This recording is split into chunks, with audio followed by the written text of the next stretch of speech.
there are two types of marketing that are going on. What I call list dependent and non-list dependent, right? Yep. I don't care if it's direct mail. I don't care if you're text blasting, you're cold calling, you're RVMing. The thing that you have in common is everyone is fighting over the same list. Yeah. So what is actually getting saturated is not even so much the methods, it's the actual list, and everyone fighting over the same list. When you run on radio, you are not list dependent. You are hitting an entire audience that may have never received a postcard, never received a text, because they are not on a list. Yeah. And in my opinion, that is why it stays so consistent and so dependable, because there's no really competition around those ears that are hearing them. And we're talking about, like in Dallas-Fort Worth, it's millions. You're listening to the Just Start Real Estate Podcast. If you're serious about your real estate investing business and need real answers, you are in the right place. And now, your host, Mike Simmons. All right, guys, thank you for joining me here again on Just Start Real Estate. I appreciate you being here. I appreciate you clicking on this podcast and listening to it, and I hope to be able to deliver huge value to you, as I hopefully always do.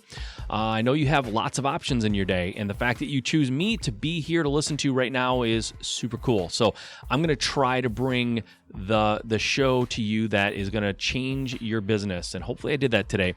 I have on with me today as a guest Chris Arnold. Chris is a guy that I've gotten to know a little bit through some mutual acquaintances. He's doing some cool things in his business, and they're pretty unique, although the strategy or the tactic has been around forever. He's doing it, and most people are not really taking advantage of this in the real estate industry. It's been used in other industries since the beginning of time, but in real estate, we've not been using it, and I'm teasing it a little bit because I want you to listen to the show, because it's good. There's some great stuff in here that I think you're going to love. So without any further ado, let me tell you who we're bringing on the show and give you a little more background on him. Like I said, his name is Chris Arnold. He is the co-founder of CoWholesaling Investments, one of the largest wholesaling companies in the Dallas-Fort Worth Metroplex. It's operated and managed by a U.S. virtual team, which has allowed Chris to run his company while living in Tulum, Mexico. And we get into that a little bit and how awesome it is that he is able to live in Tulum and run his business in Dallas. He's also the founder of Arnold Elite Realty, which is a cutting-edge boutique brokerage consisting of a team of seasoned agents. He's also recently launched his ROI Radio coaching program, so that's a little hint at what we're going to be talking about. And the program is designed to teach real estate investors the marketing stream that everyone knows about, but no one is doing. So without any further ado, let's get into the interview. All right, Chris, thanks for joining me, man. I appreciate you doing this. It's been a little long time coming. I had some technical stuff happening when we were supposed to do it, and you hung in there with me. So thanks a lot, man. Hey, man, glad to hang out. You know it's going to be fun. We're going to have a great discussion. It's going to be good. I know it. And I'm psyched for some of the things I know we're going to talk about, because it's going to blow people's minds. And that's what we want to do here, right? Like, we want to make sure that people are understanding there's more than one way to skin a cat, and there's definitely ways to succeed in this business that they may not have considered. So I'm excited to do that. But before we get too deep into the tactics and all the strategies, bring people up to speed a little bit. Who are you? Where do you come from? Why are you even doing this? Why not are you just working in a corporate job, man? Just 9 to 5. Why don't you just do that? Absolutely. I don't know, Mike, anyone that probably wants to work a 9 to 5, maybe a small percentage. Yeah, of the public, exactly. And you know, the driver is always freedom, and Yep. what we can do with that freedom. So for me, from day one, you know, I've been doing real estate for 15 years now. It was what I started doing right when I got out of grad school. So I never wanted to get a job. You know, I think we've all read Rich Dad, Poor Dad. You know, yeah. It like affected an entire generation of entrepreneurs and inspired us. Totally. And so the way I got my feet wet is I started on the agency broker side. And so I built up a boutique brokerage, again, representing people buying and selling homes. And then, you know, what I love about real estate is it's not a cul-de-sac. Like, you can continue to plug things in without having to launch a business that doesn't make sense with the core of what you're doing. Yeah. And so from there, we started doing fix and flip to wholesaling. And we won one of the largest wholesale companies now in the Dallas-Fort Worth area. And the best part is we do that virtually. no brick and mortar office. And so I live down in Tulum, Mexico, which is about an hour and a half south of Cancun full time. I've been to Tulum, actually. We were down in that area on vacation and went down there for some sightseeing and stuff. So yeah, totally, man. Yeah, absolutely. It's a rough life, right? Oh man, living the Caribbean life was something that I always dreamed of being able to do. Yeah. And that's why I love real estate as a vehicle. It's a vehicle to get what I call your freedoms that you really want, right? You want freedom of time so that you can spend it on things that you feel are most valuable. You want freedom of resources. So when you're ready to impact something, you can be the one that writes the check. And I think that freedom of location is also a huge freedom to not feel like you're stuck in one place with the business. So true. And I mean, you gotta love real estate because of that. Yeah, totally. And by the way, Dallas Fort Worth, not competitive, right? Not at all. Not at all, man. No, that's one of the most highly competitive markets in the country. I mean, it's insane. So the point being, what I'm trying to drive home with a joke is that you're doing this remotely, you're having success, and you happen to be in one of the most competitive markets on earth. So, man, that's awesome. And I think this is sort of the dream, right? Like, I don't want to work 9 to 5. I want to run a company, but I don't want to be a slave to an office. I don't want to have to live in Dallas Fort Worth if I don't want to, even though it's a nice area. But you want to have that Caribbean life. You want to have that lifestyle that you always dreamed of. And it's like people talk about it on social media and they take pictures next to, expensive cars and yachts. And it's like, it's all crap, right? But you can do it. It's not this pipe dream that somebody else does. It's very doable. And you started off pretty traditionally, right? Representing buyers and sellers. I'm sure that has its ups and downs, especially representing buyers. I know can be a little bit of a pain, and moved into the investing side, right? So for people out there that are realtors, for that matter, like, you can do another aspect of this business. You don't have to keep going out and showing a buyer 15 houses and then you realize they're never really that serious about buying a house. They want to go and look at houses. You can get into the other side of it and carve out a life that makes sense for you, right? So that's the point of this, and the fact that you're doing it remotely is awesome, because there are people, frankly, and it can go the other way. We're making jokes about Dallas Fort Worth being very competitive, and it is. But there are people in very competitive markets, and they kind of feel like, if I could just launch my business in Iowa, like, it would be so much easier. And hey, maybe it would, maybe it wouldn't, but you can do it. You can have the business that you want where you want in this business, and that's awesome, man. I'd love to hear. Obviously, I know people who are listening want to know, how did he do it? I'm sitting in this cubicle right now. Like, I'm not even supposed to be listening to this podcast. I'm supposed to be cranking out a report, and I want to just tell me what he did because I want to do it. Yeah, absolutely. Man, I'm in total agreement. And here's the thing, you might complain because you're in a competitive market, but the flip side of that pain and that competition is you're going to see some of the greatest innovation come out of the competitive markets. And so, there's always that thought I could go somewhere easier, but the reality is, man, it makes you really good at what you do when you're in a market that's highly competitive. Yep. I always say, right now, your market's competitive, but the overall market, the real estate market overall, is highly competitive right now. In most markets, we're kind of in a seller's market, right? They're getting a lot for their house. They're getting top dollar. And whenever you get in that market as an investor, who we're always looking for houses that we can get for less than, obviously, retail value. If you can, some people say survive. I say thrive. If you can thrive in this market, when it does go the other way and things get a little easier because there's a lot more supply, you're just going to crush it. You're going to kill it, right? So I say people now who are building their business, they're in really good shape, because I think that when the market shifts, there's challenges then too. But the fact of the matter is, I've lived through both, right? And there was a time where it was like shooting fish in a barrel. I could have gotten as many houses as I want, but I was just starting out. And so I didn't know what I didn't know, so I wasn't able to capitalize. But every market has its pros and cons. And right now, one of the cons and what people are struggling with is it's super competitive, and there's more people thinking they're going to get, whether it's realistic or not, that they're going to get more for their house than they really probably will. So it's a little bit more of an education for the seller, and it's a little bit tougher sometimes in certain markets, especially, to get the amount of deal flow that you want. But if you can do it now, man, you're gonna do well when things change. Agreed. So, okay, I'm not here to listen to myself. I want to talk about you a little bit more. So you did the broker route. You represented buyers and sellers. You went to the flipping and then the wholesaling. Now you run this huge wholesaling business virtually. What do you like about wholesaling? Why not just stick with flipping? Or do you flip as much as you wholesale? No, I can tell you exactly why. Okay. I'd rather take a fast nickel than a slow dime. Yeah, I'm with you. I know. We started on the fix and flip side and we scaled that up. And again, I'm not anything against fix and flip, but if you look at the scalability of having to rehab properties, particularly properties that need what I would call mid to high level rehabs, right? Yeah. And you look at wholesaling, which is fundamentally selling paper. I would much rather always lean on the business that's going to be much more scalable. And so we have 3 buckets, right, that we look at our business when it comes to investment deals. And that is either we're going to wholesale it, we're going to wholetail it. And if you're new to the business, that means you're just going to take it down for cash and put it on the multiple listing service as is. And we'll still do what we call light or lipstick rehab.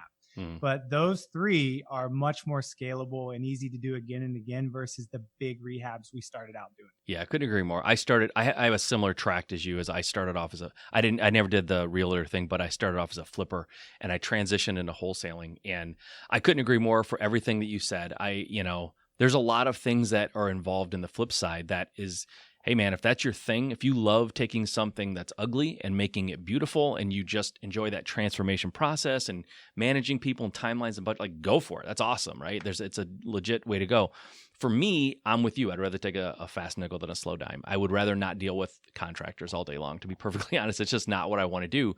But we do strategic flips here and there. A lot of lipstick stuff, right? Where we're going to put in under 10,000 or a lot of times under 5,000 and list it again, or just take it down, man, throw it back up.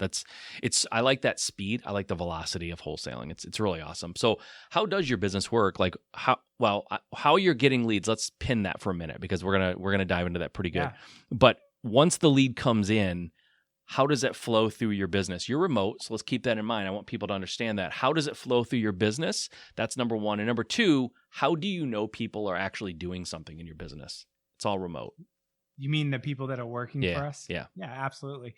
So again, the way that I've got my business is we'll take the analogy of the bus, right? And when you first start a business, you have all these seats on the bus that need to be filled. But if you're the solopreneur listening, right, the solo investor, your butt is in every one of those seats. Yeah. And your job, as always, is to fire yourself as quickly as possible from each of those positions and put somebody in there that can actually do it better than you. Because one of the humbling things about leadership is you begin to realize that there's someone out there that can do every job better than I can. It's so true. And so it's really important to understand that. So the place I'm right now, just to kind of paint a picture, is running at the visionary level, which means every seat in our organization is filled.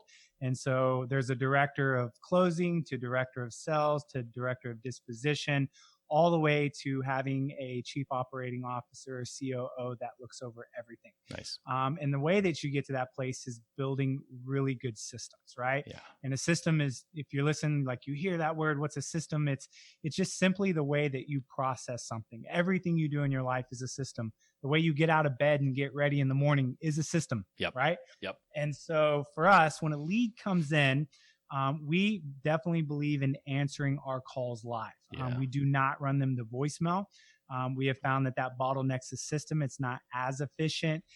And on top of that, conversions go up when you catch people in the middle of the emotion. So lead comes in, it goes to what we call our prospecting assistants.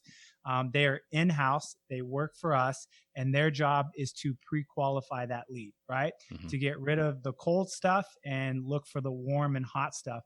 At that moment, when they have that lead and it's hot, they do what's called an assisted transfer to the acquisition manager, so they can make sure the acquisition manager picks up that call and they literally hand it over to the AM. Oh, during the call? Live? During the call. Okay. Absolutely. Okay. Nice. If people want to know how to do that, there's a company that we use, a technology called Grasshopper, which allows you to do an assisted transfer, which what it means is I can put you on hold, Mike.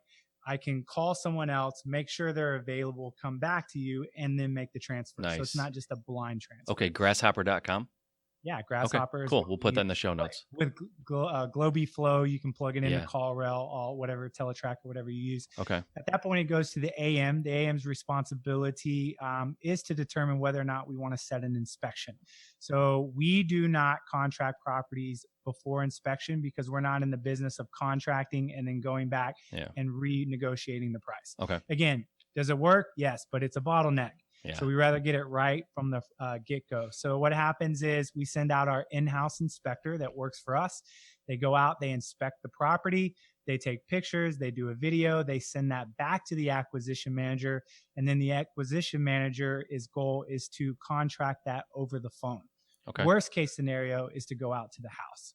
Okay. So for us, that is the most efficient way we've been able to build that process. What is the time loop between the acquisition manager on the phone setting that appointment for the inspector and the inspector getting out there? How long? What's the lag time? Our goal is in 48 hours. Within 48 hours. Okay. Because you got competition. If it goes longer than that, then we could get beat out. But that's exactly again, what I was going to ask. Our in-house inspector, so he's available to go do inspections. Oh, he's in-house. Okay, that's a good. That's a really good point to make. Okay, so that was what I was going to ask. Clearly, it's working for you. My concern, if someone were to present that idea to me, would be, what about that 48 hours when my competition's out there giving them contracts because they don't care if they have to renegotiate, right? So they're giving them contracts. What do we do in that instance? But it sounds like it's not a huge hurdle for you because when you get out there, I would assume the selling point is when we come out and look at it, we're giving you a firm offer. We're not coming back to you for reduction, right?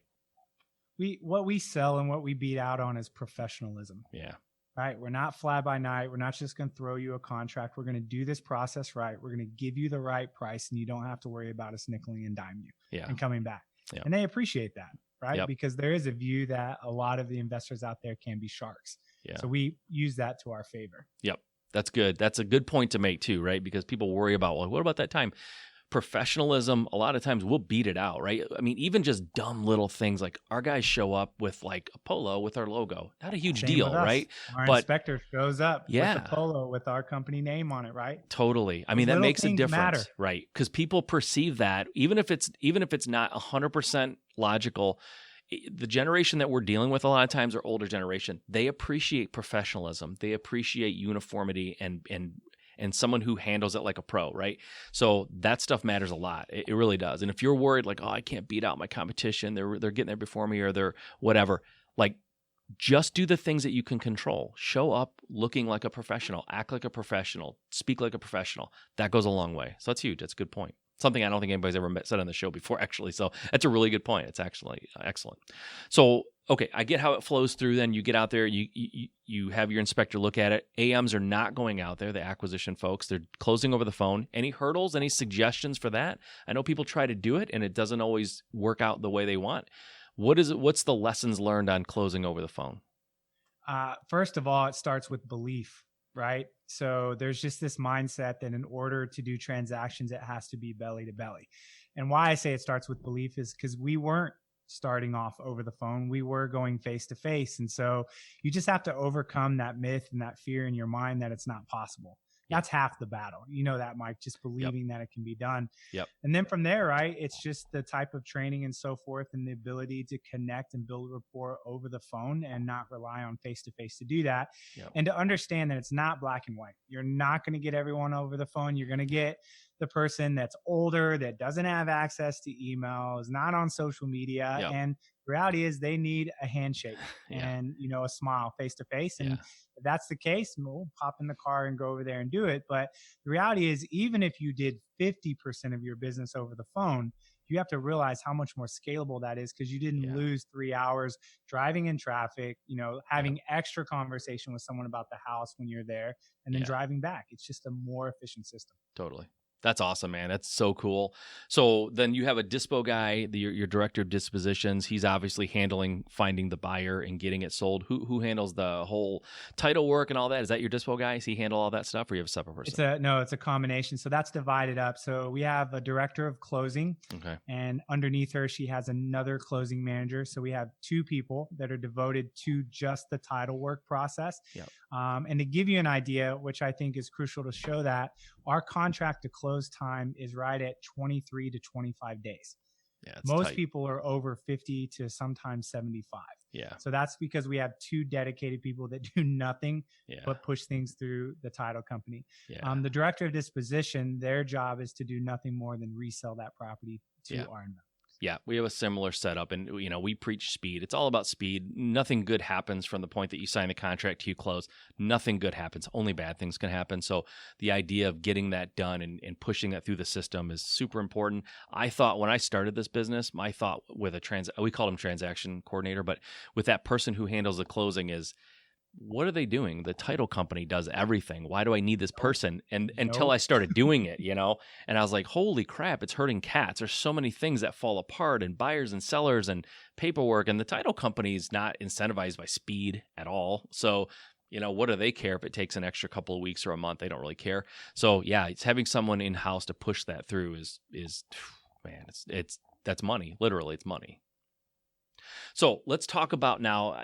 I've sort of teased it a little bit, and I've held you back a little bit from talking about how are you finding your deals. Where this is by far and away the question I get the most. I'm struggling to get enough leads in the system, or I'm way overpaying. Right. So where are you getting your leads? Yeah, so we have 4 pillars that build up our marketing, but we're going to hit on one in particular that is without question the strongest and the best that we have or have ever set up. So we obviously do online marketing, right? Pay-per-click, SEO, and so forth. The second thing we do, of course, is we do some direct mail. We used to have that really scaled back in like 2016, 17. We were doing like 100,000 pieces a month. Okay. But we all know that that starts to crash a little bit with competition. Yep. So it's much more niched in on the way that we do it now.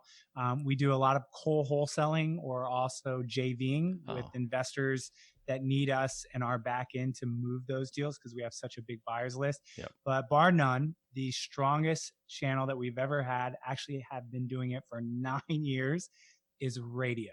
Wow. That blows my mind. It's almost as if you're telling me that like you send someone around on a horse to yell through the streets that you have a deal. Like, honestly, it seems archaic. You've been doing it for 9 years, which tells me it works in good times and in bad. So that's amazing. How in the world are you doing radio ads? Because I literally don't know anybody else doing radio ads. Well, you hit on the first point. The reason that's so valuable is because there's virtually no competition. Yeah. What I've labeled radio is the marketing source that everyone knows about, but no one is using. Yeah. So radio has been around forever. It is a dinosaur. I do not debate that. The application of radio for investors to find discounted properties, that's what's cutting edge. And the first thing people go is like, really? Radio? Is my, avatar or demographic listening to radio? And I go, here's the problem. You've confused yourself as your demographic.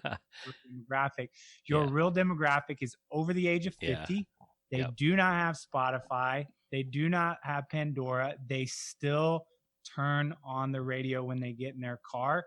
And most people around the country have that primary demographic of over the age of 50. Totally. And radio works very well. Yeah, you're right. Don't think about what you do when you get in the car. Think about what your parents, or better yet, your grandparents do when they get in the car. Yeah. And trust me, they're not popping on Spotify, like you said. So it's a great point. And it really is so counterintuitive to a lot of people, especially younger folks.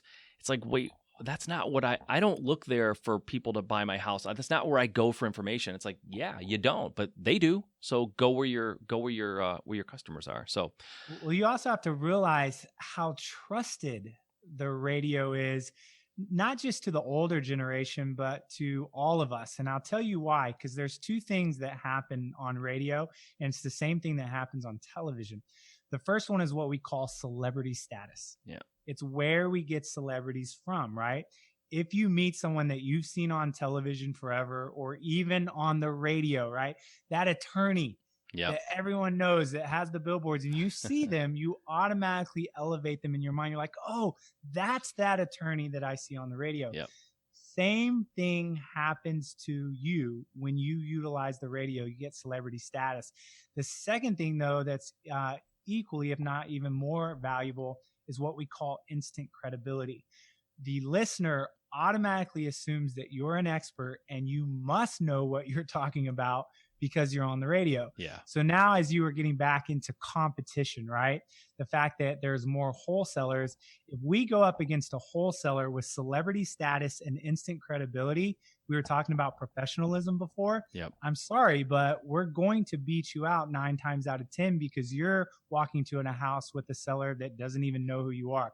You text blasted them. You probably spam them via direct mail or whatever to get into that house. And we came in an entirely different way. Yeah. That's awesome, man. So how often do you get the, where you talk to these folks and they're like, I heard you, and they're like super enamored with the fact that they heard you on the radio? I mean, that celebrity status thing, do you get that? Do your people on the phone get that? Or is it just, you just know it's working, or do you actually hear that feedback? No, we do hear it. And the reason is because I even get texts from friends, right? Or people that are acquaintances that, have my phone number. I met at one time, and it's always that text like, I heard your ad on the radio. Like, why is it that people have the desire to go, I heard your ad on the radio, right? It's that association of what you're doing for some reason in my brain translates as important because you're on the radio, you're on television, right? And so therefore I feel the need to tell you that I heard you. Yeah, right? Exactly. That's hilarious. And plus it's like, what are you doing on the radio, man? What are you even listening to the radio for? You're my age. Too many friends start telling you they heard you on the radio. You have to wonder how old you're getting.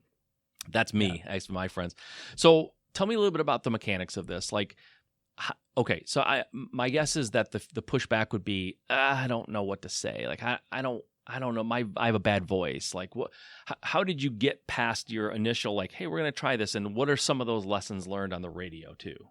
Yeah. So what steers people away from radio are a couple of assumptions, right? So the first one is the fact that it's not affordable. The automatic assumption is I got to start with a budget of maybe around 10 grand a month. That is not true. You can start with a budget of $1,000 to $2,000 a month. And that's probably less than what you're paying on direct mail right now, to be honest with you. My very first station in Dallas-Fort Worth, which is one of the biggest markets for radio, was $1,500 a month. Wow. So that's one of the things, obviously, that people assume it's not affordable. Now, when it comes to, as you were touching on, like recording your ad and so forth, just practically speaking, what we have found, and we've split tested. I've had everyone from Rick Carlisle, head coach of the Dallas Mavs, to all of your political guys like Glenn Beck, Sean Hannity, and so forth. Yeah. We have just found that when the owner gets in and records that ad themselves, it pulls a higher lead generation. Okay. And these are, again, doing it 9 years, these are all the things, like the little layer upon layer that you learn piece by piece, and you end up with a really robust plan and program for how you advertise on radio. Okay, nice. And now that $1,500 when you started out, is that still legit? I mean, 15 to 2,000? I still have that same station for $1,500. Okay. So let me break down the math that's really going to blow your mind. Okay. So when I say that you get on and you own a station, you go on a station full blitz. And full blitz means that you are advertising immediately 100 times per month. If you break that down, that is 5 times per day, Monday through Friday. Right. So I tell you that my station was $1,500. I was pulling, and still am, 100 ads out of that station, which means a 60-second spot is $15. Oh, wow. That is People amazingly don't understand. low. They're like, I didn't realize. And here's what happens. I'll tell you why this happens. The assumption is there. The second thing is we buy our radio like we buy our real estate at a discounted wholesale price. It is no different. Nice. And so the worst thing you can do is call a radio station, speak with the sales rep, and ask them to send over pricing. They are going to send you retail, which is anywhere from 2 to 4 times the amount that we pay. Okay. And so the secret sauce of radio is knowing how to get in and getting those prices rock bottom. Because if you buy it right, it's just like a deal, right, Mike? Yep. If you buy the house at a deep discount, on the back end, all the other dominoes will fall into place. Totally. If you don't, you're in trouble. You're probably going to lose money on that flip, right? Yep. This super radio, if you purchase it right, everything else in the sense of metrics falls into place behind it. That's awesome. Okay. I'm sure it's a long conversation, but what can we touch on some of the highlights? How do you buy right? Like, how do you do it? Is it a matter of, let me just guess. Let me guess, and you can tell me where I'm off, because I'm going to try to just guess this from like anybody who's listening. I would assume that there is space that's left over that they can't sell at the end of the month or at the end of the quarter or at the end of the week. There's some line in the sand where they need to get it done and they haven't got it done yet. Is it a matter of timing like that? Almost like a seller wants retail until they have to move and it's imminent, right? Like they're going to lose their house or the whatever, something bad is happening. Now they get under this time crunch and everyone's more negotiable when time is no longer on their side. So is it something down those lines or? A little bit, but okay. I'll tell you where the real secret sauce is in this, right? Okay. So it's just you and me, Chris. No one else is going to listen. Yeah, so no, I'm just kidding. Go ahead. No, I appreciate it. No. So it comes down to your ability to pull the right reports, which we help people do about the station so that you are armed with the specifics of how big that station truly is, right? Okay. Because when you know that, there's a formula that we use based on their size. So here's the really important thing. It's when I call you, Mike, I'm going to make you the sales rep.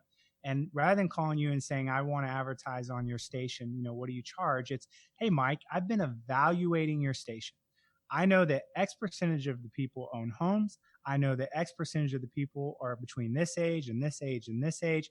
I also know that by hour and by month and by going back and looking at averages, your listenership is X.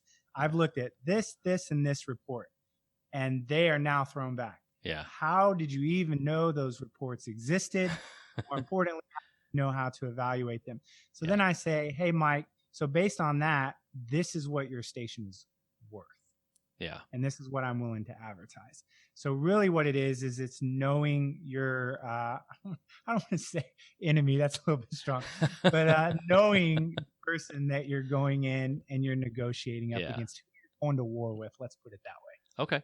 And that strategy, going in armed with information, being an intelligent buyer, makes a difference. I would assume these guys are now like all the difference. Yeah, they're not talking to you like you don't know what's going on. Because we're negotiating based on facts. Yeah, numerical facts, not feeling. Yeah, that makes tons of sense, man. So, what percentage of your deals are coming from radio at this point? How big is that? Most of them. Okay. Yeah, I mean, if I line up those four, number one is radio. Number two behind that would be wholesale. Okay. And then direct mail and pay-per-click. That would be the order. Kidding. Wholesale is number two. Yeah. Wow. Wholesale is big if you build it right. Okay. Yes. Okay. And still growing. Yeah. If we can, if I get into numbers that you're like, man, I can't tell you that. Oh, yeah. I'll tell you then tell me. But I'm just curious because I do co-wholesaling too. Like I think a lot of people do, especially as you start growing and getting a bigger operation. People know, like, man, I have this deal. Like it'd be so much easier just to give it to this person, right? But how do you do it right? Like what are the steps? What are the fail safes you put in place? Like I'll say for me, for example, we don't like co-wholesaling anything that we don't control. And so we have a couple of stipulations when we're dealing with another wholesaler or somebody in our market is you need to immediately stop marketing it. You need to stop. And after we take control of it, you can't accept any offers. We have to be the one that's controlling that buyer discussion, and we want to have control of the contract. So we make them turn it over to us, like basically wholesale it to us for $1 kind of a thing. You do the exact same thing. Okay, it is about control without question. Yeah. I didn't know if we were being control freaks. I was curious to see how you do it, but no, you have to. Yeah, because here's what happens, right? So for everyone listening, Chris, I know you know this, but for people listening who are like, why not just go send it to your list and don't worry about it. Here's why. A couple things happen. When the other person has control, and they may be a great person, great guy or great lady, but the fact of the matter is you send this deal out to your list and you start creating that buzz, you start having conversations with your buyers, you're getting them excited, and then one of your buyers says, I'll take it at this price, and you say, that sounds great, let's sign it up. You call your co-wholesaling person and you say, hey, I found a buyer, and they go, oh, I've already sold it. I've already committed to somebody. It's like, well, wait a minute. Now I have to go back to my buyer and say it's not available. Like you will decimate your relationship with your buyers if you have good relationships, if you're pulling these things out from underneath them because, or worse, somebody sees it listed something cheaper that your co-wholesalers got control of this thing and they're listing it for way cheaper somewhere than what you are. It just it's not a good image for you and your company. So that's why we take control of it. I'm sure you've had experiences, Chris, where people have done something weird when you're in this situation that's caused you to need this control. So that's why we do it. But that's interesting to me that Yeah, wholesaling is something we're not probably doing enough of. And we've always had an opinion in the past of like basically explaining why we need that control, that things have happened in the past, right? People have done dumb things like sold it. What you tell a buyer it's sold, your buyer, you have this relationship and you say, hey man, okay, and you make an agreement and you call the wholesaler and they say, oh, I've already agreed on a price or I already sold it. Like, it's like, what are you talking about? Now I got to go back to my buyer and look like an idiot and tell them, oh, I don't actually have the ability to sell you this product. So there's a lot of reasons why you want control, but you do want control for sure. That's awesome. So these are just local guys, I assume. Are you looking for them actively, or are they finding you and you're just kind of vetting them out, or how is it an active thing on your part? We proactively build. Again, we call it your acquisition wholesalers, your AC wholesalers. Mm-hmm. And so those are the people that are in need of a back end, particularly someone that has a really robust buyers list. Okay. And so, yes, we're very proactive in building a relationship. And one of the key ways that we do that, what my business partner calls, is really the learn, earn model. And so you're going to come in, you're going to bring deals to me. I'm going to help you move them. But on top of that, I'm also just going to educate you. Yeah. And be of value to you and answer questions when you need them. So that learn and earn model works really well for us. Nice. Because we're actually caring about the growth of some of the newer guys and women and really passing on value to them, which they're hungry for. Yeah, totally. And there's so many people who start off in this business and they just don't get that sort of support and they flame out, right? They try it. They may even find a deal, but they can't find a buyer for it because they just don't have, they're so worried about getting the deal. They have no idea what they're going to do with it once they get it, right? And they have no support. They have no network. They have no buyers. And I think that that's huge. We do the same thing for people too. We're not as proactive about it. We probably should be. We've sort of had a kind of a, I don't want our good name and our good process to be muddied up with somebody who's going to come along and do something that's going to frustrate us. And we've sort of like isolated ourselves, but we're getting away from that a little bit. We're starting to work more with people because, hey man, I mean, these folks need help. And we always, I mean, how many leads is enough for you, Chris? Like, is there enough? Like, do you need more leads that are free? Of course, right? Yeah, I'd always take more leads, but the Exactly. flip side of that, there is always saturation as well. Totally. You can do too many leads. Yeah, for sure. But if I said I've got more free leads for you, are you interested? Obviously, I was going to take them, right? So, and you've got that infrastructure. It should be working, right? Let's put it to work, even if we're not the ones who found the deal, which is totally cool. So, radio ads is what you're doing. Do you record all the ads yourself? Yeah, so I record those ads myself, which I think, again, is an important piece to do. Now, if someone's listening going, I'm not comfortable with that, Chris, as you guys are coaching people on how to do radio, do you ever give permission to outsource that? Absolutely. It's not mandated. It's just split tested to show that it's better. Yeah, totally. And that $1,500, that $1,000 to $2,000 budget in the beginning, realistically, for the people that you've helped with this all over, is that a number that you can realistically get deals? Like you'll get leads, but if someone said, I only have $2,000, right? Would you tell them you can expect to get deals from that $2,000, or that's just a starting point? No, you'll get deals, and I'll actually give you what everyone cares about, which is the ROI, return on investment. Totally. So I'm going to answer that in two ways, right? If you are spending over $5,000 a month on radio, right? So we spend $27,500. What we find is our dollar per dollar return lands somewhere between $3 to $4. To be accurate for us in Dallas-Fort Worth, right? It's about $3.50. So for every dollar we're putting in that Coke machine, it's spitting back out $3.50. Right. And any CFO will tell you that if you're running a large, consistent budget, $3 to $4 return is great. Yeah. And the reason I'm hitting on that and not BSing it is because I get tired of people fluffing numbers and throwing people off.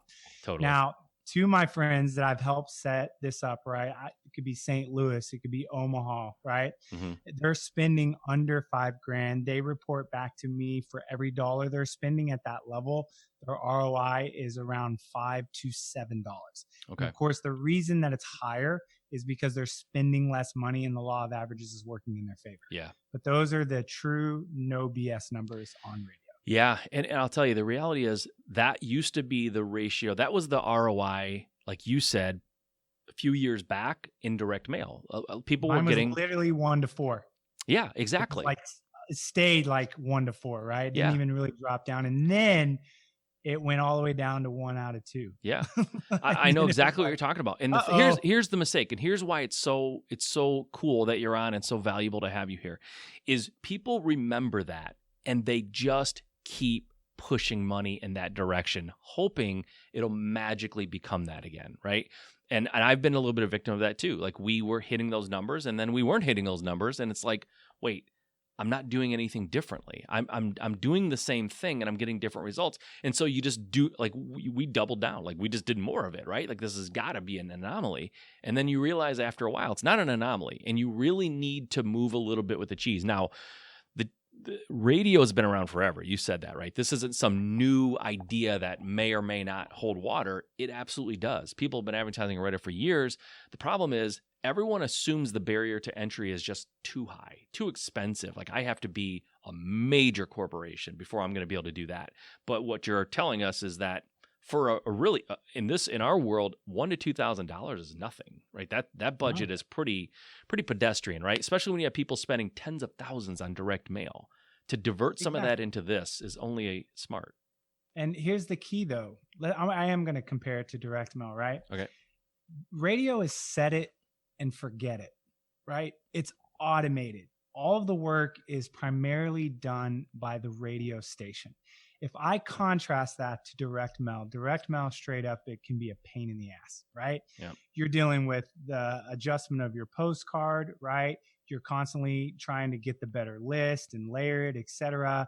You're dealing with mail drops, mail companies. It is what I call a heavy lift and high maintenance. Yeah. Radio, you literally throw up your ads and you let them play, and you need to occasionally go in and upgrade or top grade your stations to something better.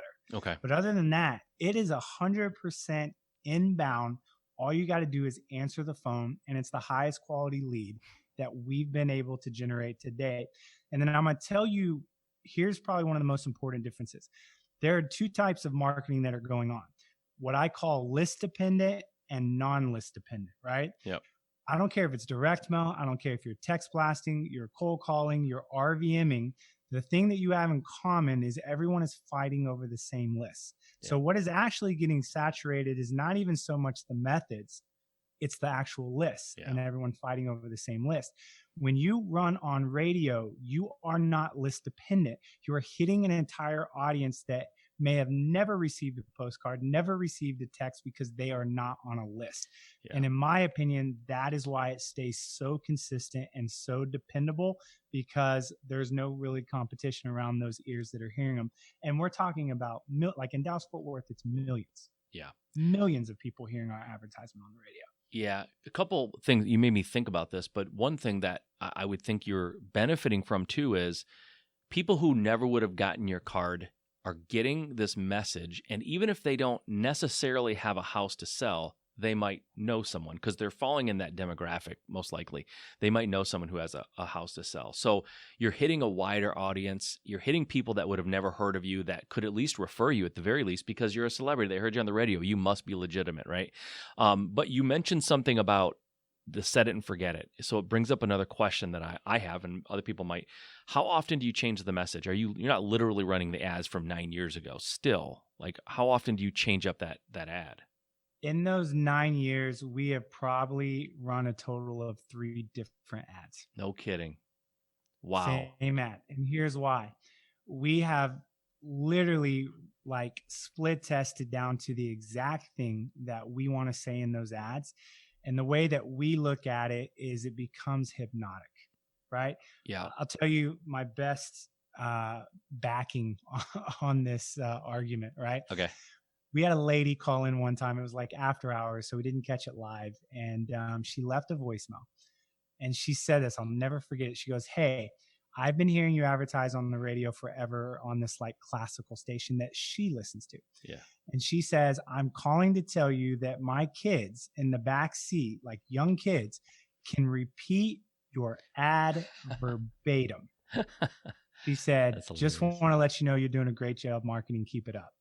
Those are 2 kids who don't care about classical music, that are probably staring out the window, right, but they're hearing it so much subconsciously, it's getting into their mind. Yep. So that's why we don't come in and change the ads up constantly. Yeah. We like to keep that same message again and again. That's smart. And that's what we do in our coaching, right? We provide the couple ads that we really stand behind that have been split tested. And I think that's why, Mike, people, get nervous about radio because there's so many variables, right? Yeah. What ad should I play? Should I record the ad myself? When should I play it? Should I do a 60-second spot or a 30-second spot? I mean, the list of decisions just keep going on and on. And what you want to be able to do, like anything else, is you want to pay for speed, and why figure it out yourself, and you can hire someone to show you how to do it. Right. That's how I've grown everything that I have. Yep. If someone else knows how to do it, I'll pay for it. I'm not going to trial and error it myself. You're 100%. I couldn't agree more. I think paying for speed is nothing but smart. Like, you can bumble around and try to figure it out yourself, or you can just accelerate that learning. And I think that's how, everybody, listen, I don't want to go down a big rabbit hole, but you're so right. Most people who have high level success, they learned from somebody. They stood on the shoulders of somebody else to learn how to do something, whether it's an athlete or an entrepreneur, right? So yeah, you're preaching to the choir for sure. So I want to respect your time here, but you mentioned a few times that you help people with this process. Like, if someone wants to get a hold of you, they want to do radio ads, how do they get a hold of you, and how do they reach out to get more information from you? Yeah, absolutely. So what I tell anyone listening, right, is, you need to start asking questions. You're probably listening, and I get this all the time. It's like, Chris, you asked the question, who in my market is doing radio? I stopped, asked myself that, and I said, no one. And then I picked up the phone and we called in to sign up because I realized there was no competition. So, but you want to begin by literally just booking a call and asking questions. The other thing you have to check is to see if your market is open, because we are limiting the amount of people in markets because we are not going to let it get saturated. We're going to preserve it, right?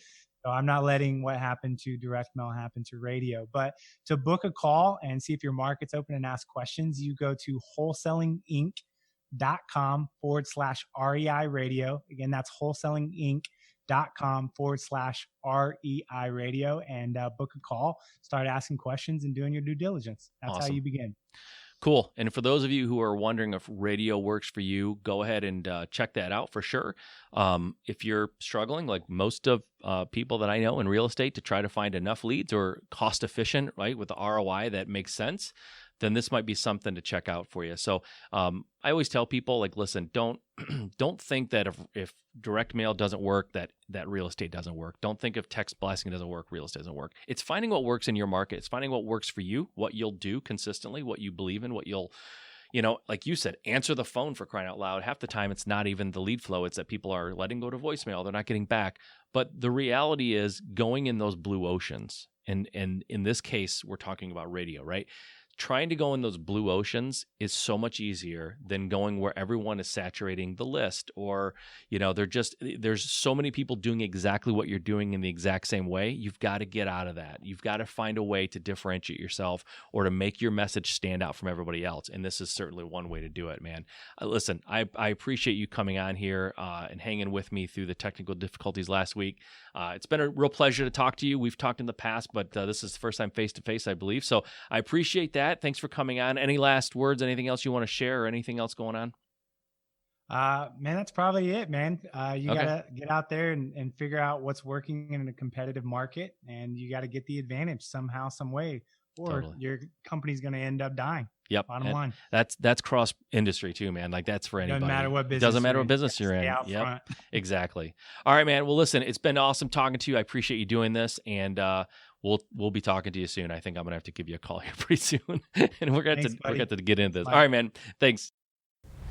All right, guys. I hope you enjoyed this episode. I had a great time interviewing Chris. He's a smart guy running a really successful business in Dallas-Fort Worth, while living in Tulum, Mexico, which is awesome. And I know a goal for a lot of people to be able to run a business that gives them the freedom of location, and not just the freedom of location, freedom of time, and just freedom in general. So really excited to have him on the show. I think it was valuable. I think that he's doing some things that not everyone's doing. So that's really cool to get that perspective of someone who's doing something that you haven't heard of before, to try to see if there's something else out there that you can do to help bring more leads and deals and opportunities into your business, right? I don't think there's a marketing strategy that's the end all be all for everyone across the board, no matter what. But I do think it's important, like I said during the show, to make sure that you are at least trying to find opportunities, to find leads and get in front of sellers that you haven't thought of that are cost effective, right? It's always about getting more leads at a lower cost so that your profits are higher. So hopefully this was valuable to you, and I had a good time, like I said, interviewing him. So until we meet again, guys, get out there, get started. Nothing in this business, nothing in life ever happens until you just start. So get out there and just start. We'll talk to you next time.